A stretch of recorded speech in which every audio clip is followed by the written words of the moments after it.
Астананың 15 жылдығына орай Азиядағы өзара ықпалдастық және сенім шаралары жөніндегі кеңеске мүше елдердің толеранттылық мәселесіне арналған азаматтық форум Қазақстан Республикасы президент жанындағы мемлекеттік басқару академиясында өтті. Форумның өтуіне Республикалық халықтар достығы фестивалі шеңберінде Қазақстан халқы ассамблеясы мен Қазақстан Республикасының мәдениет және ақпарат министрлігі мұрындық болды. Іс-шараға белгілі қоғам қайраткерлері, ғалымдар, парламент депутаттары, этномәдени бірлестік жетекшілері, өзара ықпалдастық жөніндегі кеңестің секретариат мүшелері қатысты.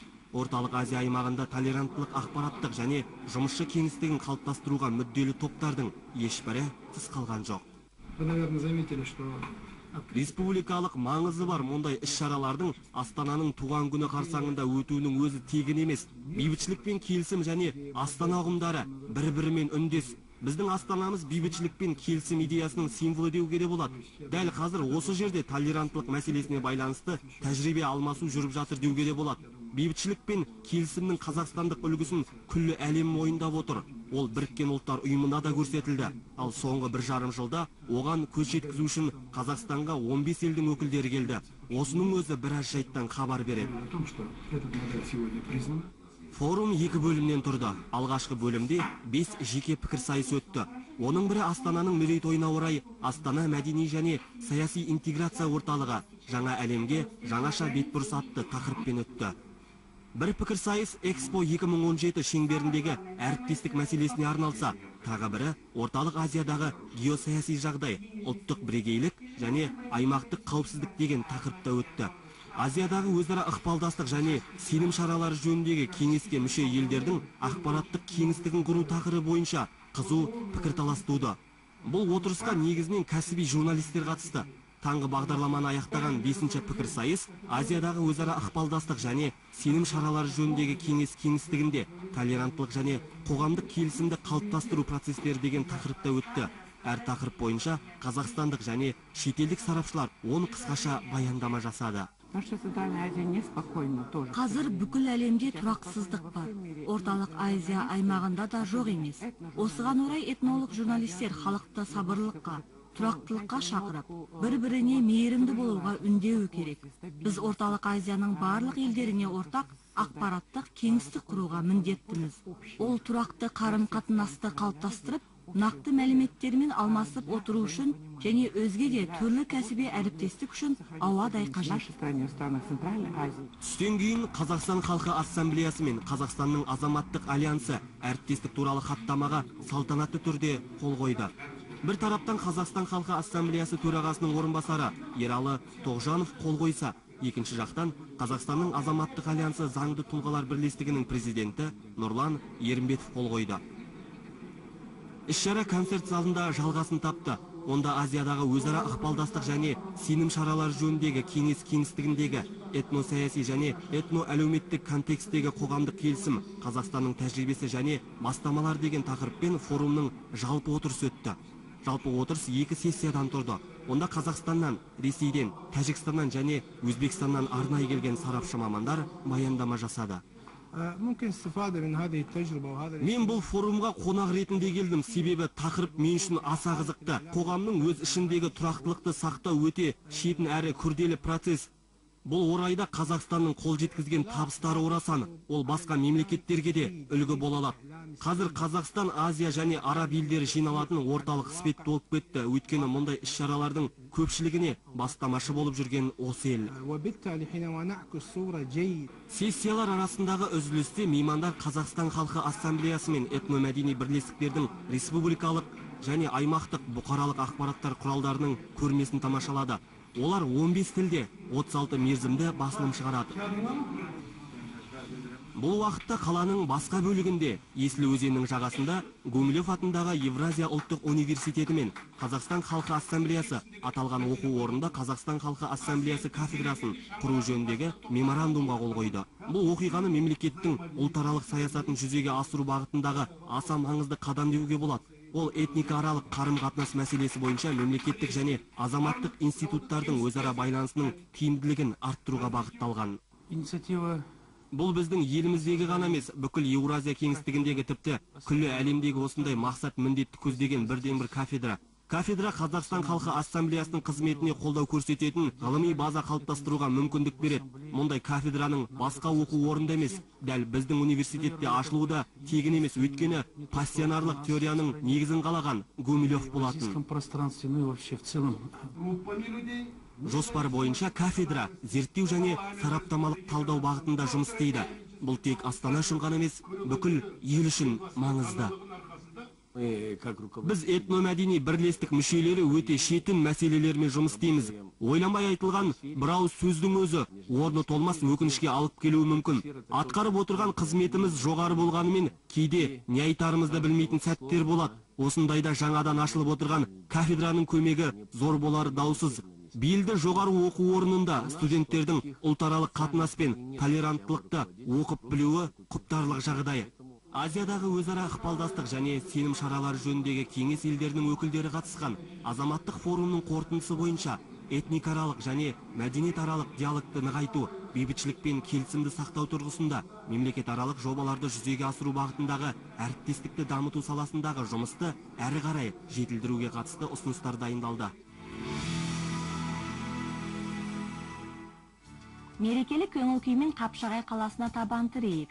Мұнда Корей этномәдени бірлестігі Тано ұлттық мейрамын атап өтті. Тано ең көңілді мейрамдардың бірі. Ол тіршілік түйткілдерінің баршасын бір сәт ұмытып, көңіл көтеретін күн. Тано мейрамында ән айтылып би биленеді. Түрлі спорттық жарыстар өтеді. Қапшағайдағы мерекелік шара өте қызықты әрі көңілді өтті.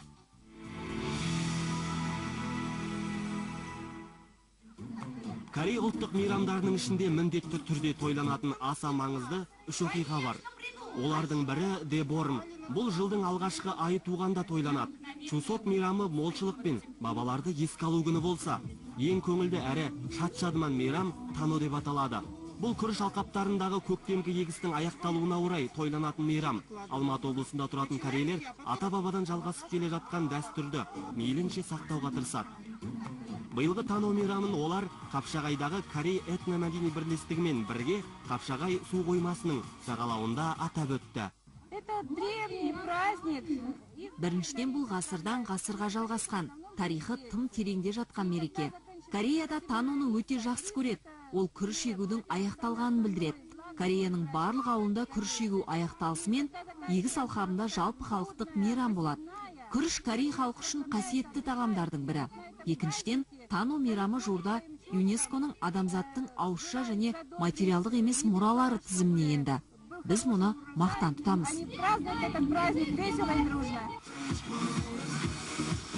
Мейрамның негізгі белгісі шат-шадыман көңіл күй болғандықтан ұйымдастырушылар қонақтардың көңілін көтеруге тырысты. Корейдің қолданбалы сәндік өнерін тереңірек білсем деушілерге арнап шеберлік сабақтар өткізілді. Ұлттық нақыштағы бұйымдар мен кәдесыйларды сатып алғысы келгендер жәрмеңкеде бас қосты. Төрелерде тұрған тильда қуыршақтар мен түрлі түсті орамалдар көздің жауын алып, гүлдер мен аңдардың бейнесі көз тартты.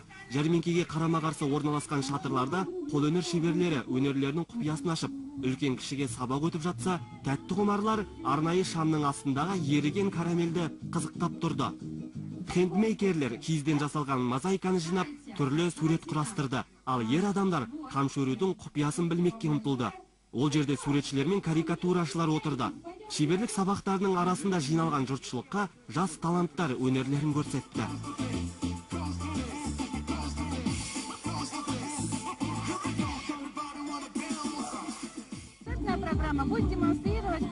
Әртүрлі бағыттағы әртістерді арнайы шақырттық. Біреулері Алматыдан, енді бірі Есік қаласынан келді. Шақыруды қуана қабыл алып, өздерінің өнерін көпке ұсынып жатқандарға алғысымыз шексіз. Кішкентай қонақтар да ұмыт қалған жоқ. Олар үшін көңілді ойындар мен отбасылық сурет байқаулары ұйымдастырылды.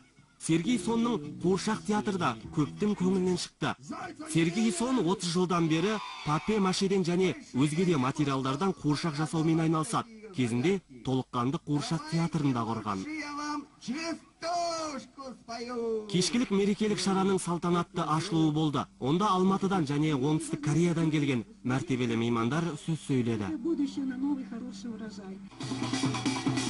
Тану мейрамы мерекелік концертпен аяқталды. Бағдарламаға еліміздің әр түкпірден келген кәрі әнби ансамбльдері қатысты. Олардың арасында барабаншылар ансамблі, Родина халық қоры, Пидангил хоры мен Намсон би ансамбльде бар.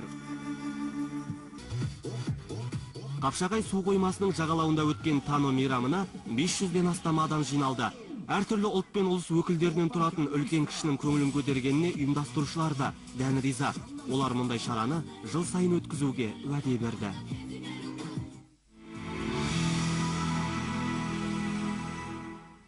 Қазақстандағы қолданбалы сәндік өнердің ұлттық нақышқа бай екені белгілі. Жергілікті қолөнер шеберлерінің ою өрнек салып жасаған бұйымдарынан қазақтың әр дәуірдегі тұрмыс тіршілігі мен болмыс табиғаты көрінеді. Тігін, тоқыма, кесте тігу, кілем тоқу сияқты өнерімен әдетте қыз-келіншектер айналысса, қара күшті қажет ететін өнер түрлерімен ерлер айналысқан.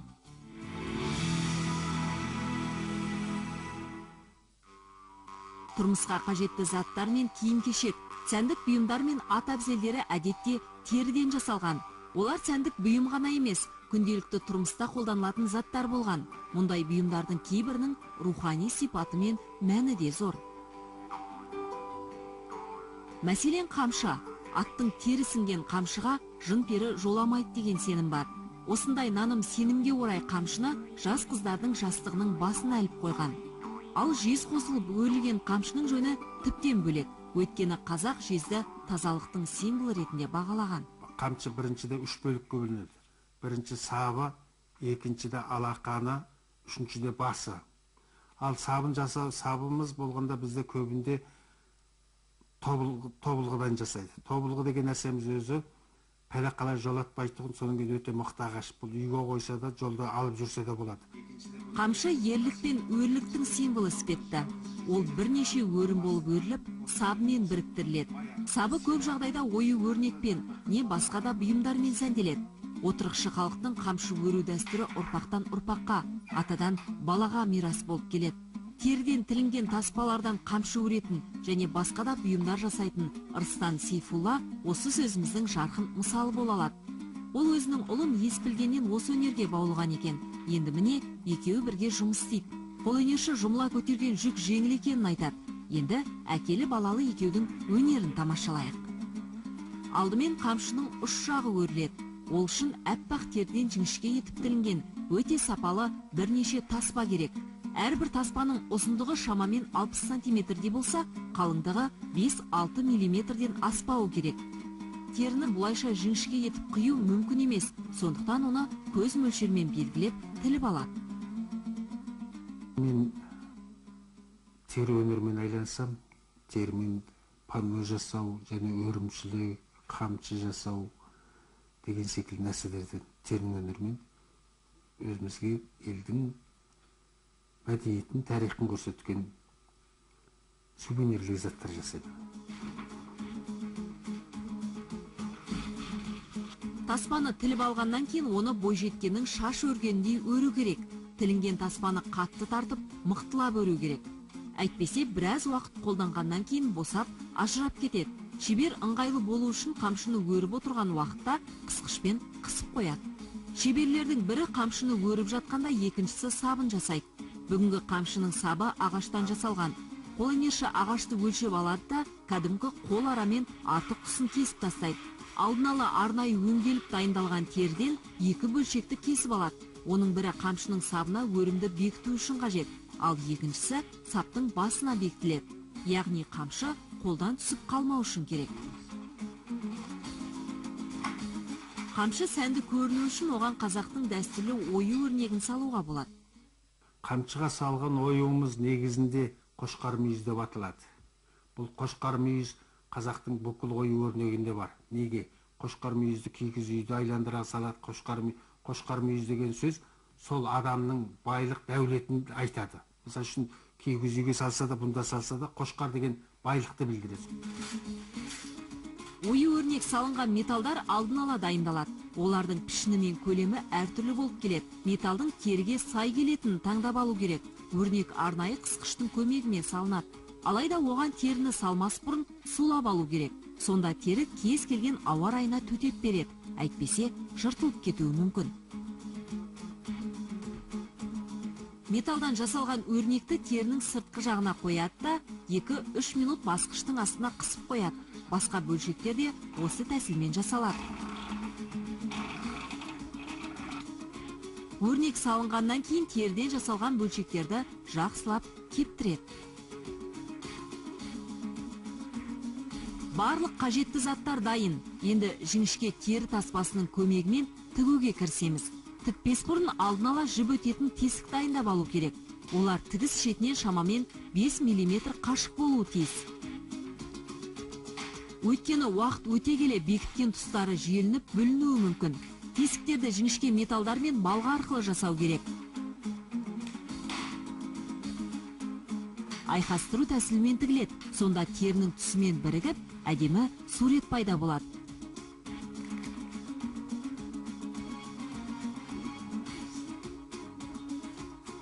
Енді қамшының бөлшектерін біріктіреді. Ағаштан жасалған сабын да қажет болған жағдайда терімен қаптайды. Ықтиятты еңбектің нәтижесінде тамаша бұйым дүниеге келді. Қамшы нағыз ер жігіттің құралы. Сонымен бірге оны сәндік үшін төрге іліп қоюға да болады.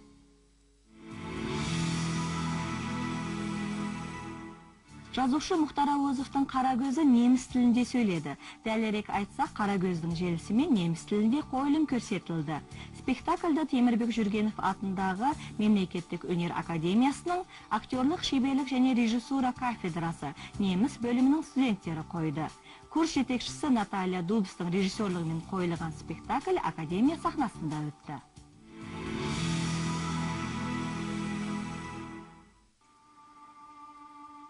Неміс тобының бітіруші жас актерлері дипломдық жұмыстарына қазақ жазушысының танымал шығармасын алуды жөн көріпті.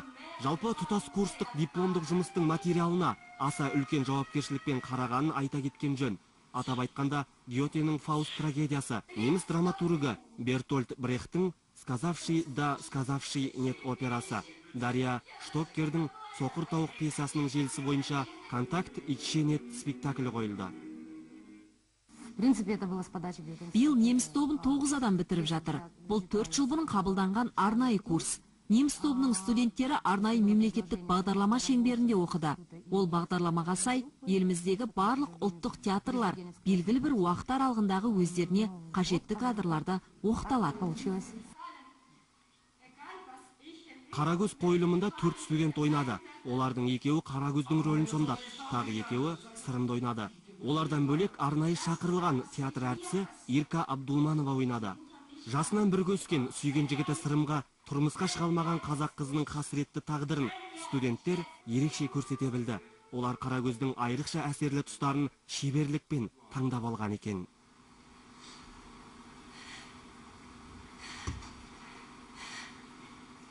Спектакльді қоюға Алматыдағы Гете институты қолдау көрсетті. Олардың көмегімен студенттер декорация дайындап, киім тіктерді және бейне материалдарды дайындады.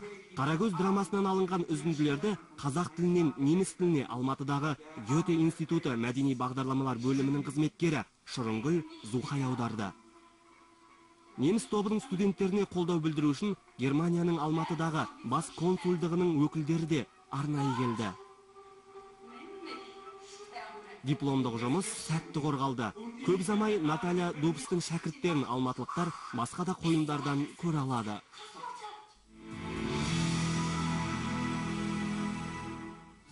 Үйіңізге шетелдік қонақтар келетін болды дейлік. Әлбетте қобалжисыз, толқисыз, бәрі мінсіз болса екен дейсіз. Қонақжайлықтың ең негізгі көрсеткіші дастархан екенін ұмытпаңыз. Біздің келесі айдарымыз дастарханыңызға сән берері сөзсіз. Олай болса, кезекті ас мәзірін жазып алыңыздар.